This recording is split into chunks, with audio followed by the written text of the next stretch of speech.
नमस्कार दोस्तों, स्वागत है आपका आपके अपने YouTube channel fortune flow with सरन्यू में। दोस्तों, आज के वीडियो में हम बात करने वाले हैं कि कैसा जाने वाला है सिंह राशि वाले लोगों के लिए जुलाई का आने वाला ये महीना। और उससे पहले दोस्तों आपसे रिक्वेस्ट है कि अगर आपने अभी तक अपने इस चैनल को सब्सक्राइब नहीं किया है तो प्लीज सब्सक्राइब करके बेल आइकॉन को जरूर से प्रेस कर लें ताकि हमारे आने वाली कोई भी वीडियोज आपसे बिल्कुल मिस ना हो। तो चलिए दोस्तों, बिना समय गवाए शुरू करते हैं कि क्या है ग्रहों की स्थिति जुलाई के महीने में सिंह राशि के लोगों के लिए, यानी प्लैनेटरी प्लेसमेंट को जान लेते हैं। आपके लग्नेश यानी सूर्य देव स्थित रहेंगे मिथुन राशि में, आपके एकादश भाव यानी 11th हाउस में। प्रथम भाव में मंगल और केतु सिंह राशि में। आपके सप्तम भाव में राहु देव कुंभ राशि में। अष्टम भाव में शनि देव मीन राशि में। दशम भाव में शुक्र देव वृषभ राशि में। और आपके एकादश भाव में देवगुरु बृहस्पति और सूर्य देव मिथुन राशि में। और द्वादश भाव यानी 12th हाउस में बुध देव कर्क राशि में रहेंगे दोस्तों। और इसमें ये बात बहुत इंपॉर्टेंट है कि सूर्य देव यहाँ पर यानी मिथुन राशि में एकादश भाव से गोचर कर जाएंगे, यानी आ जाएंगे कर्क राशि में 16 जुलाई को दोस्तों।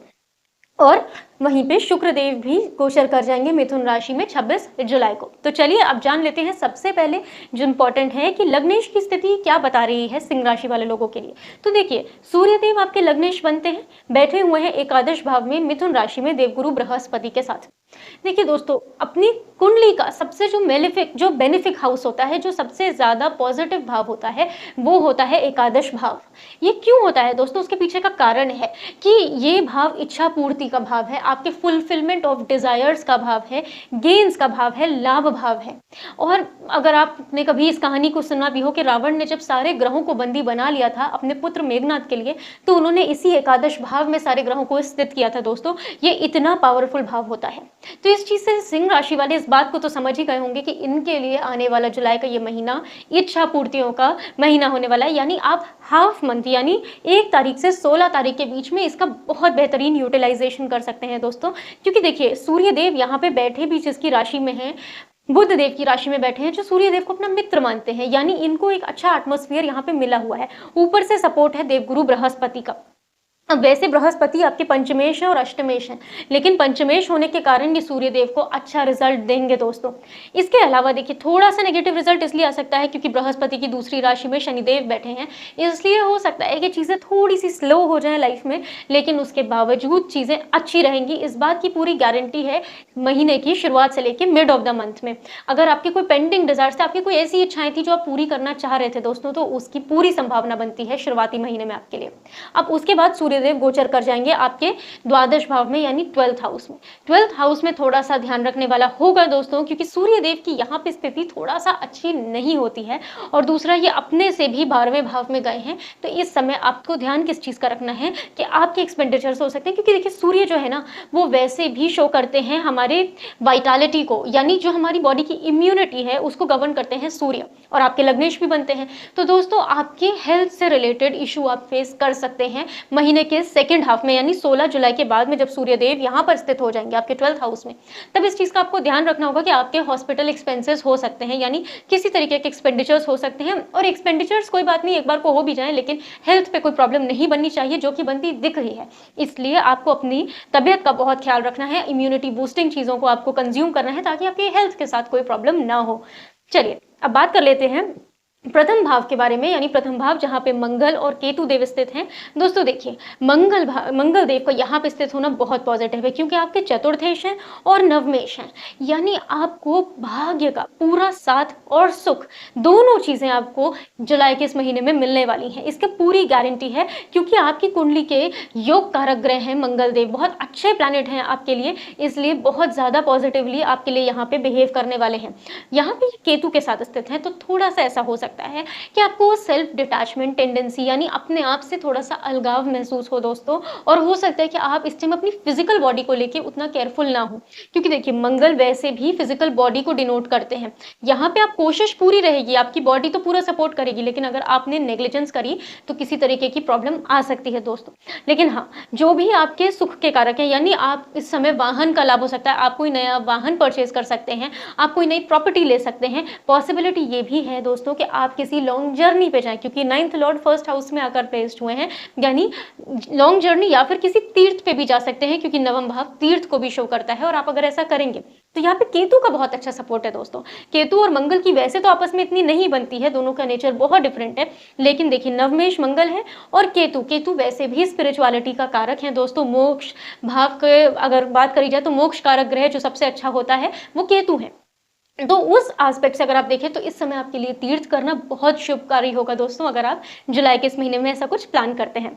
चलिए अब बात कर लेते हैं राहु की आपके 7th हाउस में प्रेजेंस क्या बताती है। देखिए राहु कुंभ राशि में अपनी स्व राशि में स्थित हो रखे हैं 7th भाव में। दोस्तों यहाँ पर थोड़ी सी प्रॉब्लम इसलिए दिख रही है क्योंकि देखिए राहु जहाँ स्थित होते हैं ना, व्यक्ति को कंफ्यूजन देते हैं, क्लैरिटी नहीं होती है, कुछ भी ऐसा रहता है कि हर चीज ब्लर है, यहाँ पे विजन क्लियर नहीं है। तो अगर आप देखिए दोस्तों किसी भी परमानेंट पार्टनरशिप में आना चाहे, पहले बात कर लेते हैं बिजनेस पार्टनरशिप के बारे में, तो आपको इस टाइम बिजनेस पार्टनरशिप में जो लोग पहले से हैं या जो लोग आने की सोच रहे हैं तो उनको बहुत केयरफुल रहने की जरूरत है, क्योंकि राहु ना यहाँ पर कुछ धोखा देने की टेंडेंसी रखते हैं, यानी आपको आपके पार्टनर्स से धोखा मिल सकता है दोस्तों। तो आपको उस चीज का बहुत ख्याल रखना है कि आपके कोई एक्सिस्टिंग पार्टनर है तो चीजों को आप भी क्रॉस चेक करें, ब्लाइंड ट्रस्ट ना करें दोस्तों, उस चीज का आपको बहुत ध्यान रखना होगा, क्योंकि राहु यहाँ पे बैठ के थोड़ी सी ऐसी प्रॉब्लम्स क्रिएट कर सकते हैं। ऑल्दो बृहस्पति का साथ रहेगा तो उसमें किसी तरीके की प्रॉब्लम की बात नहीं है दोस्तों, पर फिर भी देखिए आपको क्या करना है, जब भी इस तरीके की कोई चीज़ है जो आपको पार्टनरशिप से रिलेटेड है, वहां पे आपको किसी थर्ड पर्सन की गाइडेंस लेनी है जो उस फील्ड का एक्सपर्ट है, यानी एक ऐसा थर्ड पर्सन जिस पर आप ट्रस्ट कर सकते हैं। इस तरीके के व्यक्ति का अगर आप साथ ले लेंगे और उनको डिसीजंस में इन्वॉल्व कर लेंगे या एटलीस्ट अपने डिसीजंस उनसे डिस्कस करके लेंगे तो यहाँ पे प्रॉब्लम नहीं आएगी, गलती करने की गुंजाइश काफ़ी कम हो जाएगी यहाँ पर दोस्तों। अब अगर मैरिटल ब्लिस के हिसाब से बात करें तो भी राहु यहाँ पे थोड़ा सा प्रॉब्लम क्रिएट करते हैं दोस्तों, क्योंकि हो सकता है कि इस कारण से देखिए राहु ऑब्सेशन क्रिएट करते हैं, यानी ऐसी पॉसिबिलिटी है कि आप पार्टनर को उतना स्पेस ना दें जितना वो आपसे चाहते हैं, यानी अगर वो आपसे थोड़े टाइम के लिए अलग स्पेस में रहना चाहते हैं, अपना एक मी टाइम चाहते हैं और आप वो उन्हें शायद ना दे पा रहे हो, क्योंकि इस टाइम ऑब्सेशन क्रिएट हो रखा है स्पाउस के साथ में, क्योंकि 7th भाव में राहु स्थित है दोस्तों। तो इस चीज का ध्यान रखिएगा कि कई बार एक गैप देना जरूरी होता है ताकि एक इंसान अपने आप को भी डिस्कवर कर पाए। इसके अलावा आपकी मैरिटल ब्लिस में कोई प्रॉब्लम नहीं होगी अगर आपने इस एक क्लैरिटी का ध्यान रखा। चलिए अब बात करते हैं 8th भाव में शनिदेव मीन राशि में क्या स्थिति बना के रखे हुए हैं आपके लिए। तो देखिए आपके षष्ठेश भी है यानी 6th हाउस लॉर्ड भी हैं और सप्तमेश भी हैं और आकर बैठ गए हैं 8th भाव में। तो दोस्तों देखिए थोड़ा सा 6th हाउस लॉर्ड का 8th हाउस में आके बैठना वैसे मेलेफिक इन्फ्लुएंस के हिसाब से देखा जाए तो स्ट्रॉन्ग तो बना रहा है, यानी मजबूती तो दे रहा है, क्योंकि एक दुष्टान भाव का स्वामी दूसरे दुष्टान भाव में आकर बैठ गया है। पर फिर भी क्योंकि ये सैटर्न है और 6th और 8th हाउस इन्वॉल्व हैं तो कहीं ना कहीं बहुत पॉजिटिव रिजल्ट्स नहीं एक्सपेक्ट करने चाहिए। आपको सबसे ज़्यादा क्या ध्यान रखना है दोस्तों कि हो सकता है आपके लिए स्लोली कोई डिस्प्यूट की सिचुएशन बिल्ड हो रही हो, तो उससे आपको बचना होगा, क्योंकि 6ठा भाव जो है ना रोग ऋण शत्रु डिस्प्यूट्स जो लड़ाई झगड़े होते हैं इन सबको डिनोट करता है। तो आपको इस चीज़ का ध्यान रखना है कि आपको किसी तरीके के लड़ाई झगड़े में नहीं पड़ना है, क्योंकि वो लॉन्ग टर्म में आपको लॉसेस भी दे सकता है। देखिए दोस्तों क्योंकि क्या है ना कि राहु ने भी यहाँ पे शनि की इस राशि में बैठे हुए हैं तो शनि को भी प्रॉपर कोई सपोर्ट नहीं मिला हुआ है यहाँ पे, इसलिए बहुत ज़्यादा केयरफुल और बहुत सेंसिटिव पोजीशन बनी हुई है सैटर्न की यहाँ पे। पर अगर आप देखें 6ठे भाव का एक सिग्निफिकेंस और होता है कि ये कॉम्पिटिशन का भाव है, तो ये भी है कि जो प्रॉब्लम आ रही है आप उसके लिए प्रिपेयर कर सकते हैं कि अगर कोई समस्या इस तरीके की है जो आपको फील हो रही है कि आ सकती है, क्योंकि 6ठे भाव के स्वामी का 8th भाव में आना उतना अच्छा नहीं माना गया दोस्तों।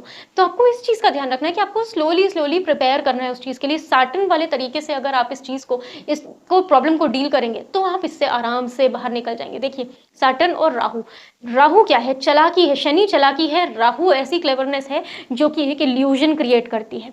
तो आप इस तरीके से अपने सामने वाले ओपोनेंट को डील कर सकते हैं कि आपको चालाक रहना है, कंसिस्टेंट, सैटर्न वाली कंसिस्टेंसी को मेंटेन रखना है, लेकिन साथ ही साथ राहु वाला इल्यूजन क्रिएट करके रखना है, यानी सामने वाले को ये बात नहीं मालूम चलनी चाहिए कि आप उनके अगेंस्ट में कुछ प्रिपेयर कर रहे हैं। इस स्ट्रैटेजी को यूज करेंगे तो आप 6ठे भाव के स्वामी का 8th भाव में आने का बहुत अच्छा लाभ प्राप्त कर पाएंगे। चलिए दोस्तों अब बात कर लेते हैं 10th भाव में शुक्रदेव ने क्या स्थिति आपके लिए बनाई हुई है। तो देखिए शुक्र आपके तृतीयेश हैं और दशमेश हैं और आकर 10th स्थान पे बैठे हैं। ये बहुत अच्छा शो करता है उन लोगों के लिए जिन्होंने अपने करियर में, अपने कार्य क्षेत्र में बहुत ज्यादा एफर्ट्स किए हुए हैं, क्योंकि अब शुक्र स्व राशि के होकर बैठे हैं तृतीय भाव यानी उपचय भाव के स्वामी होकर 10th भाव में बैठे हैं। एक उपचय भाव का स्वामी दूसरे उपचय भाव में बैठा है दोस्तों, ये बहुत पॉजिटिव पॉजिटिव है, ये आपकी ग्रोथ को शो करता है, यानी आपने जो मेहनत करी थी अब उसके फल आपको मिलेंगे। आप धीरे धीरे अब ग्रोथ की तरफ ही बढ़ते जाएंगे, आप कोई लॉसेस नहीं देखने को मिलेंगे दोस्तों। बस ध्यान जिन चीज़ों का बताया जा रहा है कि बाद एक उनका आपको केयरफुल ज़रूर रहना, उनके हिसाब से काम करना है, तो सफलता आपके लिए बैठी हुई है यहाँ पे कि आपको प्राप्त हो सके। क्योंकि देखिए दशमेश का दशम भाव में आना वैसे ही करियर को बहुत स्ट्रांग कर रहा है, और ऊपर से वो तृतीयेश में है, यानी पराक्रम की कोई कमी नहीं रखेंगे अब आप अपने काम को कंप्लीट करने में। यानी आपका जो भी कार्य अब पहले से पेंडिंग थे वो सारे के सारे इस जुलाई के महीने में पूरे होंगे, क्योंकि आपने उस पर बहुत ज़्यादा हार्डवर्क किया हुआ है। तो दोस्तों ये टाइम उस एंगल से बहुत अच्छा है। चलिए अब बात करते हैं एकादश भाव में जो स्थिति बनाई हुई है। देखिए सूर्य देव के बारे में हमने पहले भी बात करी कि लग्नेश का एकादश भाव में आना बहुत पॉजिटिव होता है दोस्तों।